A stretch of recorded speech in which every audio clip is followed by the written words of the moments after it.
under fire, then hunted.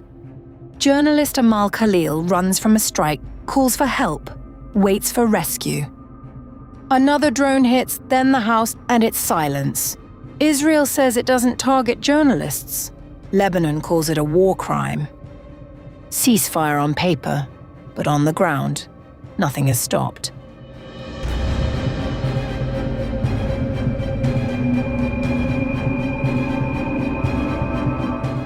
It was Wednesday afternoon in southern Lebanon.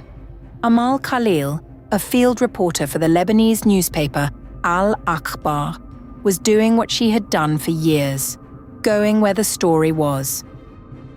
She and freelance photojournalist Zeinab Faraj were covering the ground near the village of al-Tayri in the Bint Jbeil district when an Israeli drone struck a civilian vehicle traveling just ahead of them.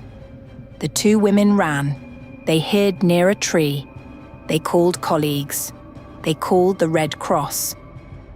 At 2:50 in the afternoon, Khalil phoned in to say she was hiding from the bombardment. Then, at 4 p.m, a second drone struck their car directly. They moved again, this time into a nearby house, waiting for the Red Cross to come. But Israeli forces had refused to grant access to the area. At 4:27, Israeli warplanes struck the house.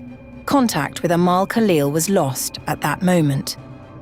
When ambulances finally received permission to move in, 10 minutes after the strike, Israeli forces fired on them. A stun grenade was thrown at a Red Cross vehicle. Zeinab Faraj, wounded, was eventually pulled out and taken to Tebneen Governmental Hospital. Khalil's body was recovered from the rubble hours later. She was the fourth media worker killed by Israel and Lebanon since March.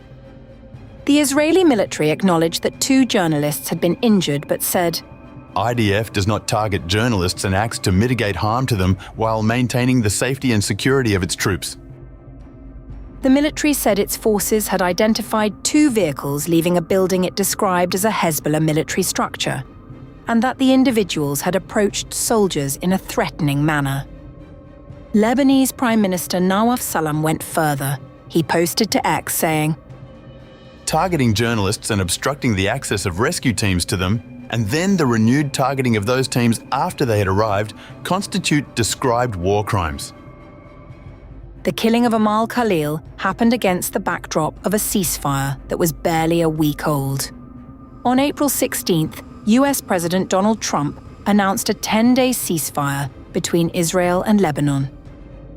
In the 24 hours before the ceasefire took effect, the Israeli military says it killed more than 150 Hezbollah fighters and struck approximately 300 infrastructure targets across Lebanon, including launchers, command centers, and weapons storage facilities.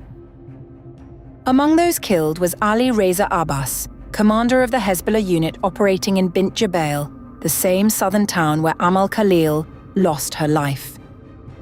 The questions now hanging over Thursday's Washington talks are the same ones that have been asked every time a ceasefire is announced, and then immediately strained. What does accountability look like, and who enforces it?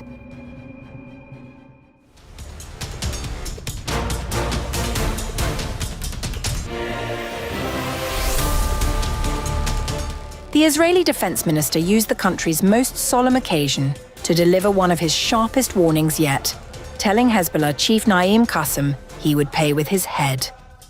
Speaking at the state memorial ceremony at Mount Herzl in Jerusalem on April 21st, Israel Katz said military operations in southern Lebanon would continue at full force, ceasefire or not, and that the Israeli army had been ordered to destroy any structure posing a threat to its forces. Hezbollah Secretary General Hassan Nasrallah destroyed the Shiite community in Lebanon, and Naim Qassem will do the same and will pay, as did his predecessors. He would ultimately pay with his head like all the other leaders of the axis of evil.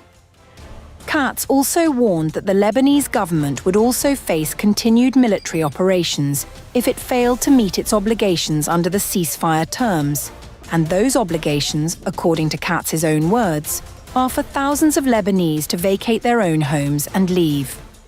Prime Minister Benjamin Netanyahu, and I have instructed the IDF to operate with full force on land and from the air, even during the ceasefire, to protect our soldiers in Lebanon from any threat. Any structure that threatens our forces and any route suspected of containing explosives must be destroyed immediately.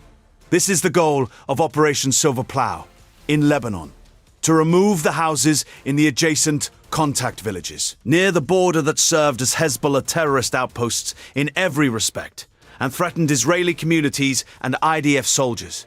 These houses will not remain there.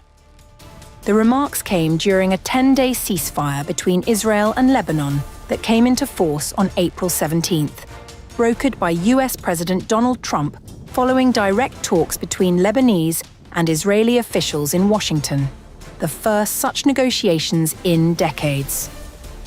The Israeli army holds a security zone extending up to 10 kilometers inside southern Lebanon, from the Mediterranean coast to the foothills of Mount Hermon. Katz said the zone and the broader area stretching to the Litani River must be cleared entirely of Hezbollah fighters and weapons.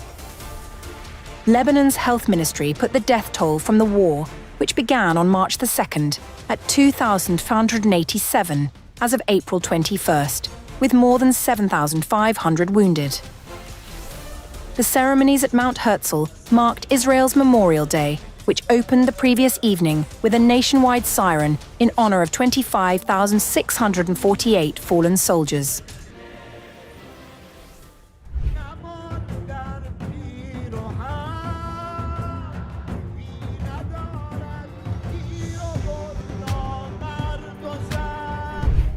Washington called it diplomacy.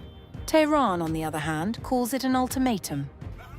As the world absorbed the news of a ceasefire between Israel and Lebanon, a senior Iranian military source has claimed that Iran had come repeatedly close to resuming military operations during the weeks of negotiations, with missile launch platforms prepared and ready to fire.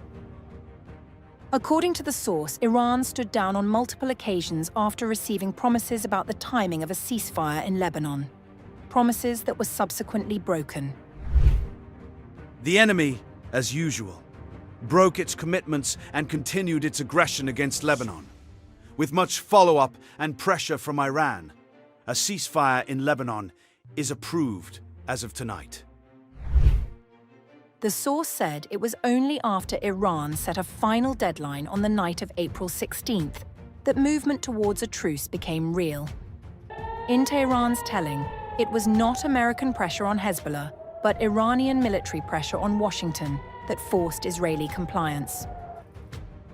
That account sits squarely at odds with how US President Trump presented the ceasefire, crediting US diplomacy for getting the sides to agree. Iranian Parliament Speaker Mohammad Bagher Ghalibaf reinforced Tehran's position in a phone call with Lebanese Parliament Speaker Nabi Berri, telling him that a ceasefire in Lebanon mattered to Iran as much as the one on Iranian soil. The Iranian embassy in Beirut had said as much the day before, describing Lebanon as, in its words, the soul of Iran. Ghalibaf also posted on X, linking the truce to what he called the unity of the axis of resistance. As I said last night as well, the ceasefire was nothing but a result of Hezbollah's steadfastness and the unity of the axis of resistance. And we will deal with this ceasefire with caution, and we will remain together until the full realization of victory.